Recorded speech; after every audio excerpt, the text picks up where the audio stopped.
Okay lang yan. Hawakan mo na. Wala na din naman sa gabal yan eh. Kahit bibidyohin pa kita eh. Sige na, maglakad ka na. Saan? Diyan, pauwi na tayo eh. Saan? Batang makulit. So, hindi ako makulit. Ano? Kulit-lit lang. Kulit-lit. Kulit-lit. Oo, mabangga mo na yung nakaparada dyan.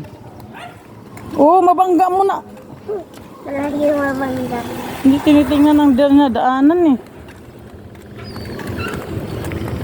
Tingin.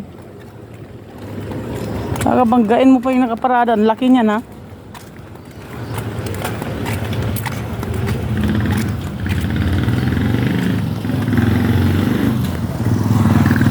Tingin ka sa akin. O ayan, yung anak kong makulit na yan, no? Si Andoy. Uy, hindi ako andoy. Hindi tutong.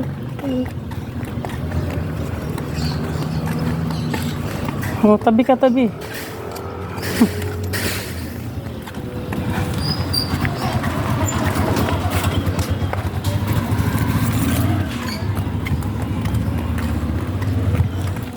Ayaw mo kasing ihatid ka ng motor ni Mama Rob eh. Gusto mo maglakad tayo eh. Pag si Mama Rob maghatid, tas magsundo, o di saglit lang, hindi ka papagod.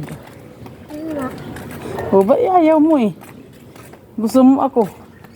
Yung pagiging, nandito na ang mama ko. Eh pag halimbawa aalis ng mama, o matagal tayo bago tayo magkita, grade 2 ka na nun. Hala, Oo nga. Hindi naman ako pupunta ng Baklaran, kundi sa Saudi ako pupunta. hala. O grade 2 ka na nun. Matagal ka na ang ano eh. Uuwi. Oo, matagal. Sobrang tagal. Malaki ka na nun. Ba't binata na ako nun? Binatnat pa eh. Hoy! Binata ka dyan, bata ka pa nun. Ikaw pa rin yung bibi ko kahit malaki ka na. O, ikaw pa rin yung bibi ko. Yun, bahay ni Mama Rob. Sige na, bye-bye na. Bye-bye.